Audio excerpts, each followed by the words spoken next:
Well, today, FBI Director James Comey was called before the House committee to answer questions about why Hillary Clinton isn't in jail. And he didn't have some very good answers, but some of the things that he said, or some of the things that were said by one of the congressmen there, hit pretty close to home. We're going to have that for you in just a moment. But first of all, before he went there, even the Wall Street Journal was talking about James Comey and the immunity that he had given to Hillary Clinton. They said that Comey will appear today, and they said his private email server investigation is looking more like a kid glove exercise. Everybody can see the criminality behind this. Comey laid out a case for multiple felonies and then said he would be crazy to prosecute her. There is no exception for intent, and we've said this over and over again. And furthermore, we have seen whistleblowers and journalists prosecuted by this administration, by the Obama administration, using the 1917 Espionage Act more than every other president in the last 100 years combined. And yet when you have someone who has committed more felonies against national security than anyone else, Hillary Clinton, she's given a pass. And the fact that these emails were not marked, as she said, that's not true. Comey clearly said they were marked as classified. And yet, offering that as an excuse still doesn't excuse her. They came after Thomas Drake, one of the NSA whistleblowers, for emails that never should have been classified. And they said, you should have known these were classified. They should have been classified. They classified them and then unclassified them and dropped the prosecution. But they were trying to send Drake, an NSA whistleblower, to jail for 30 some odd years. Now, the newest revelations show that immunity was extended to some of Clinton's top aides. That would be Cheryl Mills, her chief of staff, as well as senior advisor Heather Samuelson, in order to get them to surrender their laptops. Think about that. And as they pointed out, they said, why would they do this courtesy? If the FBI wanted anybody else's laptops, they would simply take them. But for these two, they grant them immunity. Now, typically, immunity is granted if you're trying to get information to prosecute the people who are the real masterminds of the crime. But we've seen this with the Clintons before. When Charlie Tree was granted immunity, they found out all the information, all the graft and the corruption involving the Clintons, and yet they didn't use his testimony to go after the Clintons either. No, if you're a minion of the Clintons, you simply get a pass. And I think it needs to be said that one of the minions of the Clintons is Comey himself. This is a man, along with Attorney General Loretta Lynch, who were part of a law firm that did the Clintons' taxes. It was Lynch and that let HSBC, one of the major money launderers, convicted multiple times, but they didn't send anybody to jail. They said they're too big to jail. And of course, Comey came to this position with the FBI having served on the board of HSBC. And of course, the two of them had joined earlier to let another Clinton crony, Sandy Berger, escape when he went into the National Archives, plundered documents, and destroyed them to cover up for the Clintons. Now, this is also interesting. One of the person who represents both of them, Beth Wilkinson, said that both Ms. Mills and Ms. Samuelson say the immunity deals were designed to protect their clients against any related classification disputes. This, the Wall Street Journal says, is an admission that both women knew their unsecured laptops had been holding sensitive information for more than a year. Meanwhile, they say on Friday, the FBI dumped another 189 pages of documents. That is what we continually see.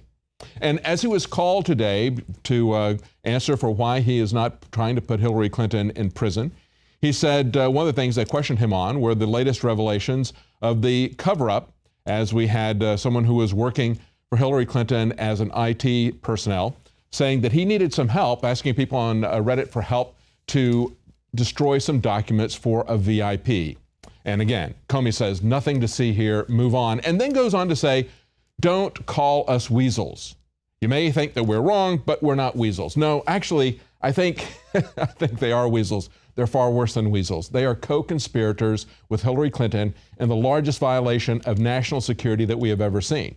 Yet we have an operative for Hillary Clinton, Congressman Nadler, who goes after Roger Stone. In his earlier remarks, Mr. Conyers referenced an August 30th letter from the ranking members of a number of House committees. That letter asked whether the FBI was investigating troubling connections between Trump campaign officials and Russian interests, and whether they contributed to the illegal hacking of the Democratic National Committee and the Democratic National Campaign Committee. You're familiar with that letter, I take it? Yes, I'm familiar with the letter. I'd like to ask you a few questions. The letter said this, and I quote, on August 8th, 2016, Roger Stone, a Donald Trump confidant, revealed that he has communicated with WikiLeaks founder Julian Assange about the upcoming release of additional illegally hacked Democratic documents. Mr. Stone made these statements during a Republican campaign event while answering a question about a potential October surprise. Obviously, if someone is stating publicly that he is in direct communication with the organization that obtained these illegally hacked documents, I assume the FBI would want to talk to that person. Has the FBI interviewed Roger Stone about his communications with Julian Assange or his knowledge of how WikiLeaks got these illegally obtained documents? I can't comment on that. Mr. Stone stated that he has knowledge about upcoming leaks of additional illegally hacked documents. Has the FBI asked him about those communications? I also can't comment on that. Because it's an ongoing investigation? I don't want to confirm whether there is or is not an investigation. That's the way I answered Mr. Conyers' questions as well. Director Comey, the FBI acknowledged in public statements and testimony that it was investigating Secretary Clinton's use of a private email server, and that was while the investigation was still ongoing. Now you can't comment on whether there's an investigation. Is there a different standard for Secretary Clinton and Donald Trump? If not, what is the consistent standard? No, our standard is we do not confirm or deny the existence of investigations. There's an exception for that when there is a need for the public to be reassured. Obviously, it's apparent given our activities, public activities, that the investigation is ongoing, but our overwhelming rule is we do not comment except in certain that's enough. We're going to go to break. What do you say to the charge if we're working for the Ruskies? Well, this would be laughable if it wasn't so outrageous. This is the new McCarthyism.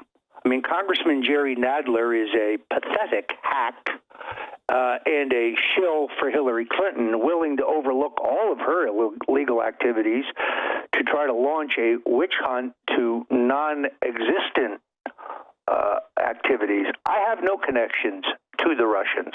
I don't work for the Russians. I'm not in touch with the Russians. I am not compensated by the Russians. My loyalty is to the United States of America. If the FBI would like to investigate my ties to WikiLeaks or the Russians, they're welcome to do so. They'll find nothing untoward or illegal. I have, as I've said on this program many times, had a back-channel communications with Assange through an intermediary simply for the purpose of gleaning information as to what he may or may not have. And by the way, you got hacked, your bank, everything because of that. Yes, but, I didn't hear from the FBI when I got hacked or when they destroyed my contacts or destroyed other investigative documents I was working on or invaded my bank account where there were actual thefts of thousands of dollars in illegal transfers. The FBI didn't seem to be too concerned about that. On August 21st, a bunch of Democratic hacks co-signed a letter to Comey demanding that I be investigated. These are intimidation tactics that will not work. And let me ask you this question. I mean, obviously, we brought this up privately, but just in a vague way that we were both under investigation. I've been told this, too, before this even came out. And I'm just sitting here. I'm not even upset about it. It's so ridiculous that I'm a Russian spy. I mean, give me a break. Well, as Nietzsche said, that which does not kill me makes me stronger. Alex, every time they attack you, and Hillary Clinton attacked you by name in a speech, which I'm jealous about, I got to be honest, they're only boosting your viewership, which I think has probably tripled in the last couple of weeks. Every time they attack you, they just underline the fact that you're a truth teller. And again, you can see the full interview with Roger Stone, his comments, Alex Jones's comments on the InfoWars article, Democrats Pressure FBI to Investigate Trump Ally Roger Stone. Now, Roger Stone was right to call this new McCarthyism. As a matter of fact, many people on the left have called these types of attacks and the attempts to link Trump with Putin a kind of McCarthyism. But it's the authoritarian left that simply wants to censor people. Understand that Roger Stone had talked to Assange just as Sean Hannity talked to Assange about Assange saying that he has upcoming documents that are going to be released in October. That's what journalists do. Are they going to investigate Sean Hannity next?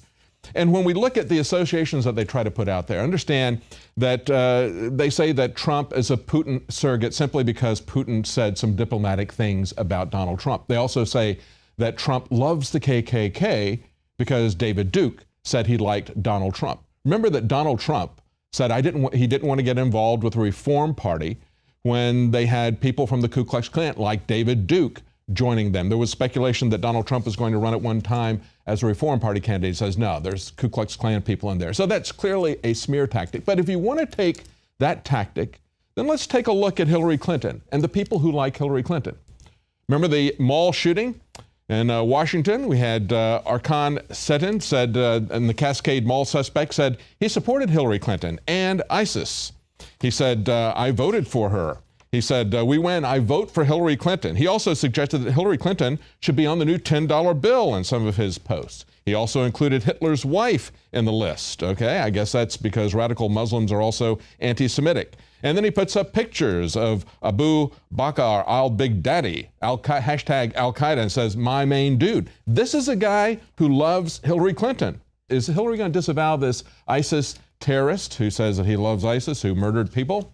That's the game that they play. Understand that it is not just James Comey who is covering up for Hillary Clinton. She's got a network of cronies that the Clintons and the Democrats have put out throughout the government. Here's another example. On Friday, again, we learned that a judge said that he was going to hold Hillary Clinton's emails, the vast majority of them, until after the election.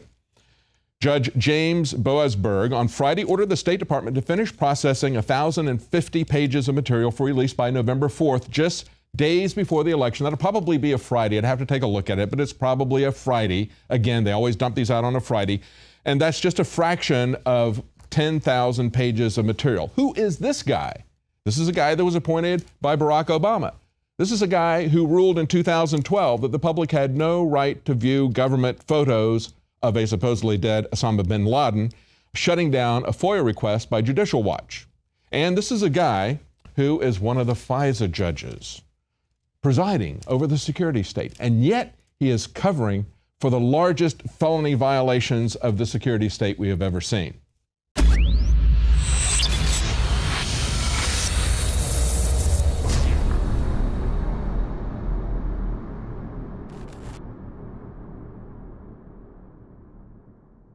November 12th, fighting Rashad Evans in New York at Madison Square Gardens. I'm coming to not only win, but to dominate. I need to make an exclamation mark to the entire division that I have been and I still am the best fighter in that division.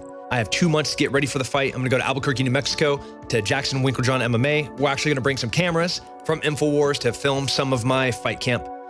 You know, when you're training, you're training 90-minute sessions once, twice, 3 times a day. You know, there's one day a week that I only have one workout. All the other days are 2 or 3 times. You know, I use Super Male Vitality when I am tired, when I'm broken. It's those things, it's these supplements that kick me into the next gear so I can have another training session. It's cold-pressed, known herbs. I didn't develop this. The top herbologist, doctor group in the country. It's the best. Yeah. And it's like sold in medical clinics, but it doesn't copy testosterone. It only gets your body to release the hormones you already have. And what I'm told is it actually blocks estrogen mimickers that are in all the plastics and crap, so it brings you more to your natural state. What's in the things that I'm taking are real herbs. This is real food that I'm taking before workouts and after workouts. Totally natural. Totally natural to feel better and to be the most elite athlete on the planet. And by the way, years ago, you and Shane were going out and getting raw milk. You were getting your vegetables from the Amish. Go buy the product. I believe in it. It's the real deal. And I mean, look at me. I mean, I'm no Ted Kennedy, but 70 pounds I've lost. You feel it, you notice it, and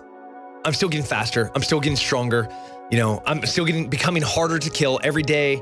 With Super Male Vitality, X2 and other products, it's helped me lose over 70 pounds of freaking fat. I gained back about 30, 40 pounds of muscle. I'm a pretty big guy. And it's incredible what Mother Nature gave us, and your purchase supports everything we're doing. But you heard Tim Kennedy, who I never intended to be a sponsor. I like it. You know, is it evil of me that I don't want Hillary's camp to start using any of our supplements? Because she might actually get a little healthier. You know, we thought of that as a joke to send her some Super Male Vitality, and people said, well, wait, we don't want to help her. It might actually help her. No, but really, like, it affects change. I take Super Male Vitality every single day. I love it. My wife loves it. My coaches love it because I have energy nonstop. There's a foundation to being an athlete. You know, there's kind of the 4 cornerstones. You got to have healthy sleep.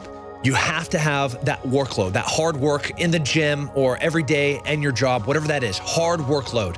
then you have to be intimate. You have to be connected with your spouse or whoever you're with. And then lastly is nutrition. All of those are equally important.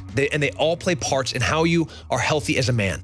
So for me as a male athlete, I have to be intimate with my wife every day, a couple of times a day if I can. You know, like I have to get good sleep. I have to have that good work, and I have to have that good food. And these things, super male vitality is one of those things that is cornerstone to who I am as an athlete and as a man.